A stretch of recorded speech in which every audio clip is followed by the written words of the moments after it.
and the governor, but that they are not accepting, and this is their word. They say, as far as the PDP in Ekiti State was concerned, Aluko has been expelled, and he remained expelled after collaborating with the APC to cause the confusion that it caused.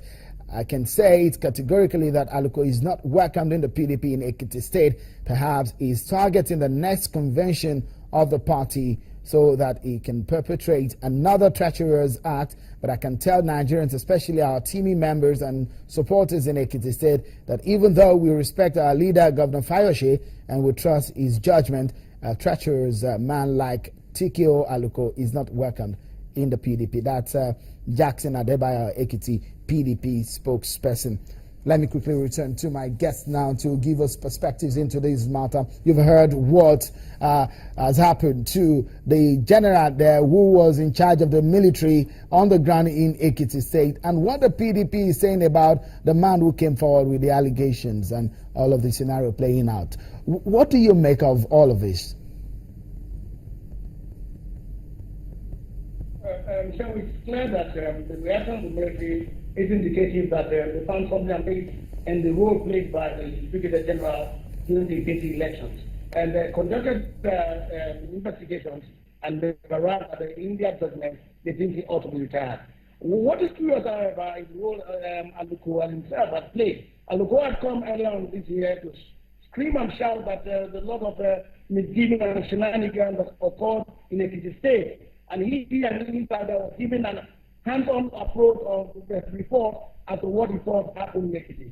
So for him to say today that they are moving forward, I wonder what forward they're moving. They can only be moving backwards. And nobody should be allowed to probate and probate at such an extent. I'm sure that the laws of perjury, which he has sworn to at that time, will eventually catch up with him. But it's shown that the character cannot be taken seriously because he will do anything to survive in the day. There is a perjury charge on Dr. Aluko. Of course, he has also returned to the same court to challenge that stand. But as it stands now, is it possible at this stage that the man who went to court to ask for Dr. Aluko to be charged of perjury with this reconciliation can withdraw and say we are going to settle as a gentleman agreement? Is that possible at this stage of the court case? Perjury is a criminal offense, but you must have a complainant to force it through. If you eventually don't have a complainant to force it through, nobody will sustain the charge. Somebody has complained against him. If the person needs wisdom at that point in time thinks that because and pulls back, then obviously it becomes a little bit difficult to prosecute him because you must have a willing witness who is willing to go through. Now, but what the old one that this was done in public glare, the entire nation saw what happened. So the state doesn't have an interest in protecting himself. How this unfolds eventually will be your guess as good as mine. But obviously he's recanted, he's changed his mind, and he's not holding on to what he stated earlier on as a fact that because that was indicating why they met in some hotel in Lagos or the hotel premise in Lagos to say that the conference all is now good as it was before. But the internal poll is not all music, sweet music, because as you can see, even the PDP in Ekiti is resisting that move to come back to the family fold. One may say that Dr. Tope Aluko is in a political Red Sea as we speak, because he may not be able to go back nor go backwards, because the APC also are reacting. You heard what the PDP is. Just for a moment, let's hear from the APC spokesperson about their stand and what they make of Dr. Aluko's recent activities with Ayodele Fayose.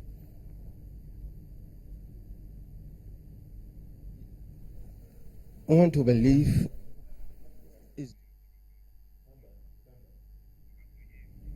Well, that's a wrong visual there, but we'll give you the reaction of the APC, the spokesperson of the APC in Ekiti State on Dr. Aluko's recent activities with Governor Ayodele Fayose.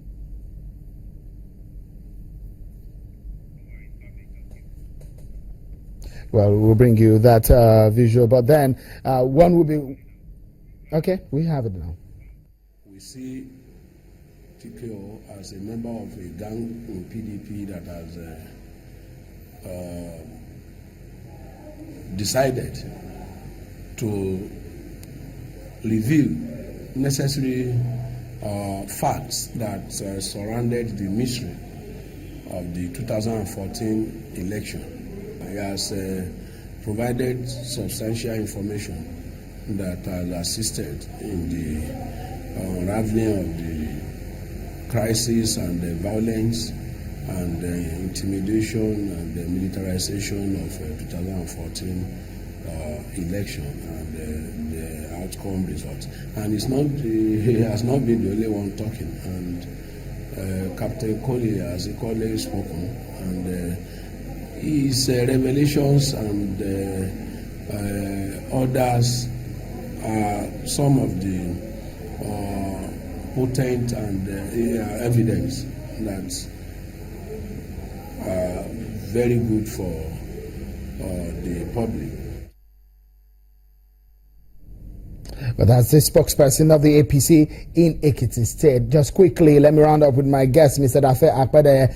I said earlier, it looks like a political Red Sea for Dr. Aluko in the politics of Ekiti State. Where does it go from here?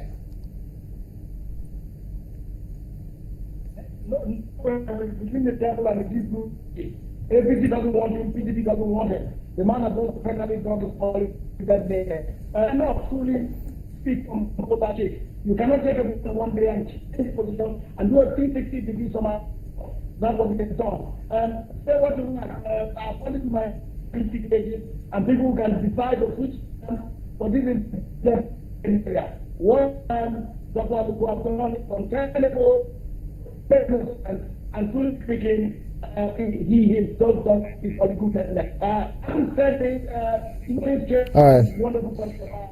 Thank you so much, Mr. Dafe Akpede, for your thoughts there. But of course, you know what is happening. Let's call it Act 2, Scene 2 of this whole episode in the EkitiGate saga, where we'll be keeping track of whatever is happening there in the Ekiti politics for you. Well, that's how far we can go on the program today. Many thanks for being such a great company. On behalf of the team, I'm sure Kimberly. Bye for now.